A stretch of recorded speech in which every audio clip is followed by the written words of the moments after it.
The Lego Movie hit theaters back in February of 2014, and what could have easily been a quick cash grab actually surprised many with its sincerity, sharp humor, and exceptional spirit of play. There were tons of fun characters in that world to play with, but a major standout was Batman, not just because he's got notable strength as a brand, but also because this Batman is a bit buffoonish and voiced oh so perfectly by Will Arnett. I mean, we're essentially getting Joe Bluth, but as Batman, and that's pretty damn fun, so a spin-off solo venture is far from out of the question. And oh, what a delight the Lego Batman movie is. It keeps with the tone of the Lego movie, but ups the clickiness feel and style even more so this time around. Though I guess you can expect that sort of thing when you have a veteran of stop-motion animation like director Chris McKay. The dude's worked on a ton of Robot Chicken, and he manages to add a lot of additional zaniness and visual bits to the table that feel so right with the brand. Like, close-ups have a lot of subtle head jitter, while action sequences have dynamic and bold camera moves. Characters are pretty strong overall, though I do feel some of the voice actors, most notably Zach Galifianakis and Jenny Slate, voicing the Joker and Harley Quinn respectively, could have both gone a little bit farther with their performances. Like, they're both probably at about 80%, and we know for a fact that Jenny Slate is great with VO work, so it's a tad puzzling. But anyway, yes, let's touch on story. Now, truth be told, I had no doubt that the film would be funny, but I was a little concerned as far as plot goes since there were 5 names attached to the screenplay. When you pass around a script to so many folks, you run the risk of things getting muddled. But I'll admit, my concerns were needless. The Lego Batman movie is strong throughout, albeit perhaps a touch predictable. The movie opens with Batman proving that he is the undisputed best, and it's a great over-the-top action sequence showcasing Batman's skills and culminates in him facing off against the Joker.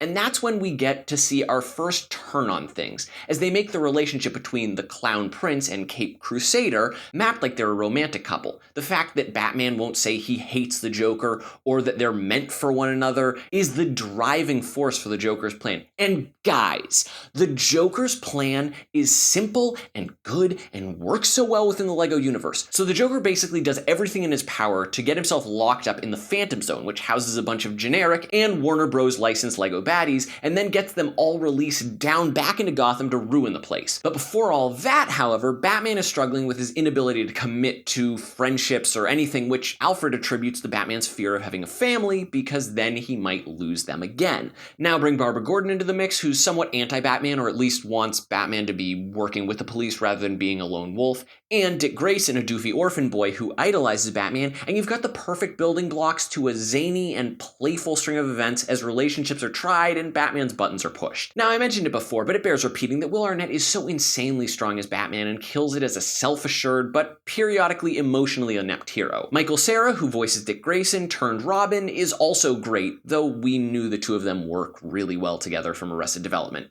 Though, in most cases with VO, they do tend to have the sessions where actors are recording separately, but I suppose then we also have seen them work together but separate, as was the case with most of Season 4 for Arrested Development. So, And that's also my review of Season 4 of Arrested Development.